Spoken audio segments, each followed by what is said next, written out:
Please pray with me. Gracious God, may the meditations of my mouth and the meditations of all our hearts be a pleasing offering to you, O God, our rock and our Redeemer. Amen. Just be quiet. Get into the boat and leave me alone. That's where our gospel lesson begins. And our Hebrew scriptures have another exasperated tone. I've done so much good work, but it's been for nothing, and now people just want me dead. I know that all parents out there can relate to both of those expressions, and I'm sure many of us who aren't parents can relate as well. The life of faith isn't always easy. The life of faith doesn't always work out the way you think it should. There's no guarantee that bad stuff won't happen. Just look at the Bible passages we're looking at this morning. But there is a silver lining in all of this. God shows up. Our first reading is from the book of 1 Kings. This is a story that many of us can relate to, even some of its strangeness. Elijah, the prophet, has been ministering in the northern kingdom of Israel. He's been standing toe-to-toe to the powerful King Ahab and his powerful wife, Queen Jezebel. Who, even if you don't know anything about Jezebel, you just hear that name and you immediately have a whole association with her, don't you? That's the kind of publicity people would kill for, and Jezebel did. The way the biblical writer tells it, Ahab and Jezebel have been introducing the worship of Baal into the nation, and that's what they're being soundly criticized for. Now, that's probably a creation of the biblical writers, since the Israelites almost certainly had been worshiping Baal for centuries before this point. But Elijah has actually enjoyed major success. He had that famous prophetic duel with the prophets of Baal, and he won. Then it gets a little Old Testament on us, and it talks about how he personally killed 400 prophets of Baal. And let's try to de-emphasize that a little bit. But nevertheless, Elijah should be riding high. In this battle between the Lord and Baal, the Lord prevailed. And 400 prophets all mysteriously died. But this should be Elijah's high point. But you can't kill the queen's favored religious leaders without consequence. Jezebel sends word to Elijah that he too will be dead before that very night. So he flees to the south, out of Israel, through the kingdom of Judah and into the wilderness. Just before the passage we read this morning, we read about angelic visitors providing him with food and drink, and after 40 days, he makes it to Mount Horeb, the mountain of God. And God asks him, what is he doing here? And he just lets it all out. All the grief, all the frustration, all the despair. If I were a less charitable person, I would say all the self-pity, but I'm not an uncharitable person, so I won't say that. Elijah sees himself as a failure, and that he's the only one left. How often can we relate to that? Feeling like a failure and thinking that we're the only one that worries about X, whatever X happens to be. Then Elijah is a witness to a series of spectacular natural events: wind, earthquake, fire. And then lastly, a sound of sheer silence. I probably will not surprise you if I tell you that Hebrew is very hard to translate. That probably doesn't surprise you at a bit. But at that point, Elijah goes out of the cave, and God again asks Elijah, what are you doing here? And then Elijah, word for word, gives the same complaint to God. God listens patiently, gives him 3 tasks to do, and reminds him that he is not alone, nor has he ever been alone. But God, in the midst of Elijah's despair and self-pity, God shows up. Our second reading continues through Paul's letter to the Romans. Last week we discussed the theological problem that was causing Paul anguish. Some of us are nerdy that way. Theological problems cause us anguish. But his concern was that the overwhelming majority of the Jewish people did not recognize Jesus as the Christ or the Messiah. Paul begins this passage by contrasting the law and Christ. And I don't want to belabor this point too much because I think Paul is doing something problematic here. He's basically trying to say, here's the way non-believing Jews think, and here's the superior way of believing in Jesus. Well, that's like asking a Democrat to explain Republicans or a Republican to explain Democrats, right? It's not really a fair way to do things. And it also oversimplifies the situation and can lead people to have a false impression of Judaism. But suffice it to say, Paul understands faith as something that comes from Jesus the Christ, who comes from God. But the main point is, as Paul says here, if you confess with your mouth that Jesus is Lord and believe in your heart that God raised him from the dead, you will be saved. No distinction between Jew and Greek. But then there's this shift that starts with these series of questions. But how are they to call on one in whom they have not believed? And how are they to believe in one of whom they have never heard? And how are they to hear without someone to proclaim him? And this touches on that word that we often don't use in the United Church of Christ. Do you know what word I'm talking about here?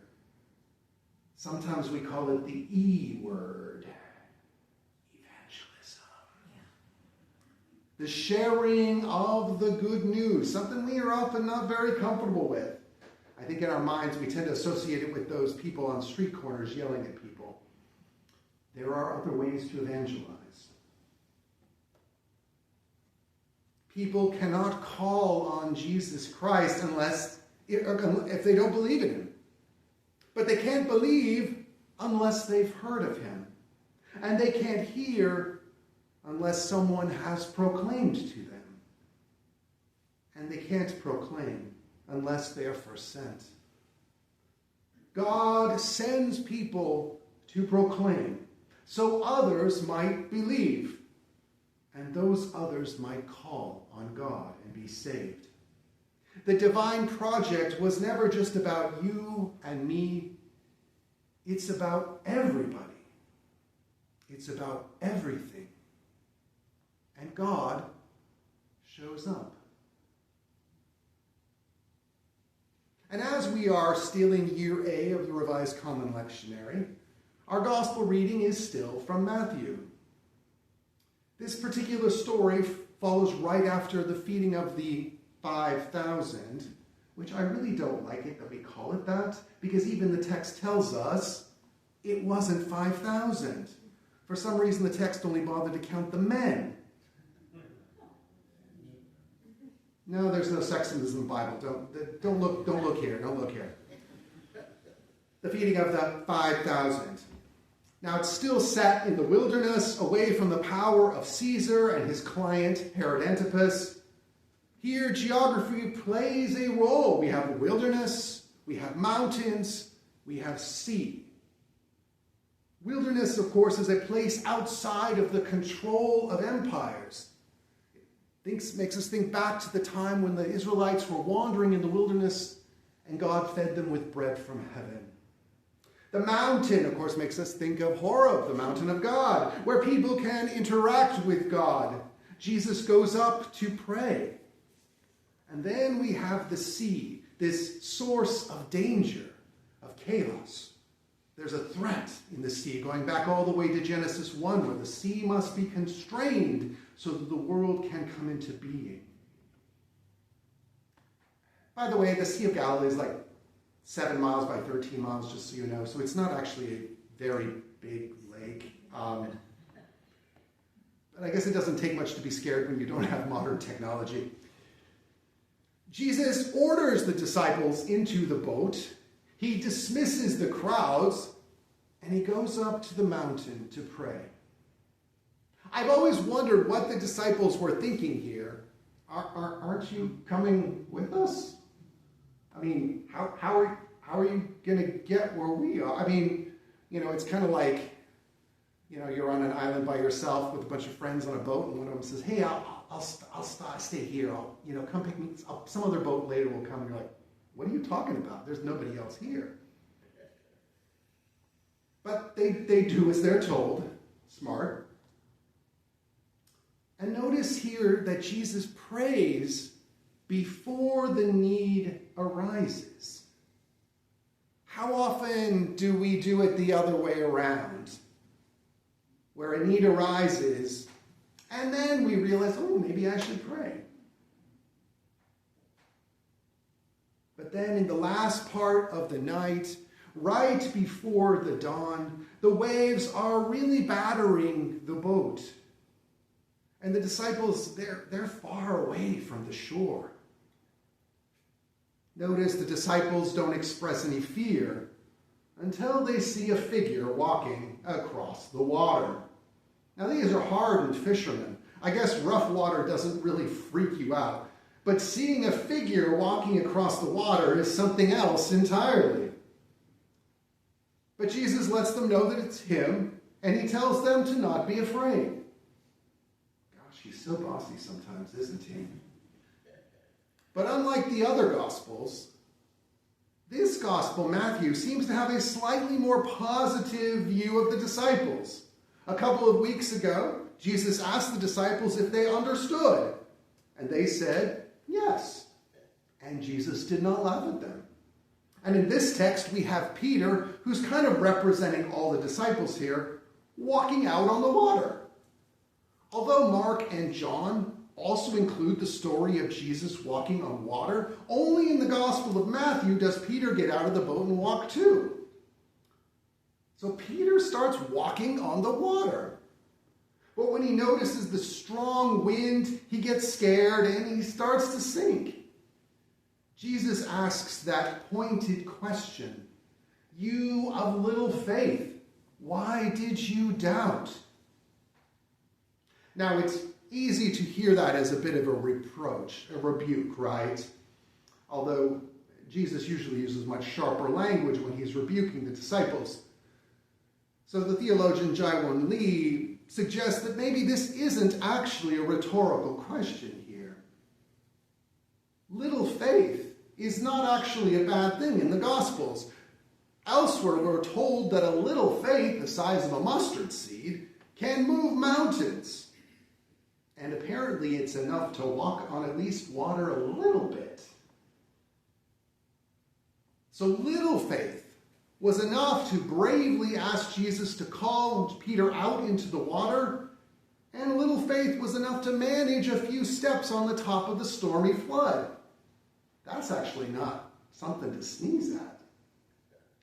And the story ends with the disciples worshiping Jesus.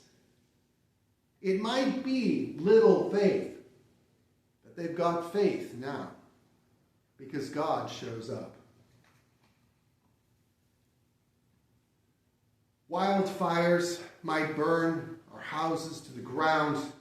Tragedy may strike those closest to us. Our lives may not turn out the way that we hoped, but God shows up. Whether it was the dejected Elijah, God shows up. Whether it was the anguished Paul, God shows up. Or the frightened disciples, God shows up. Because in the darkest despair, in the deepest need, in the terrifying fear, God shows up. Our faith is not in the circumstances of life. It is in God. Because we know that God shows up. And that brings me to my point, which we've hinted at, but haven't yet fleshed out. God shows up, that's cool. Then what? God makes an entrance. What comes next? Well, let's look at our texts here. Elijah, what happens next? He's appointed to anoint a prophetic successor and 2 kings, one Israelite and one Aramean. He's given a job to do. What happens with Paul? Well, he writes this eloquent statement about how our faith is in God, not in humankind, yet we are called to evangelize. And then in our gospel story, we have the scared disciples who are rescued by Jesus, and they respond by confessing their faith and worshiping. You see, there's a faithful response here, right? God calls, we respond. Just like in the liturgy, call and response. So God shows up, then we show up too. God has brought us this far. God has granted us resources. God has strengthened our faith. God has given us hope. But then it's up to us to take the next step. The door is before us, but we have to walk through it. We show up too. God presents us with the pain and suffering in the world, and we do our part to help end suffering where it can be ended and ease it in the other places. We show up too. God has saved our lives, and we do our part to save the lives of others. We show up too. There is nothing in our faith tradition to tell us that somehow life will always be easy. That the challenges of life will simply pass us by. That living a life of faith will shield us from all the hardship that life can bring to us. No. In fact, Jesus kind of says the opposite, right? To live a life of faith entails risk, entails bad things happening to you. And that's not so much just because you can be persecuted as they were in the ancient world, but it's because opening your hearts to love others always comes with a risk, doesn't it? And we are called to love the world. Love both our enemy and our neighbor. And we can do this because God shows up for us. And we respond by showing up for others. Amen.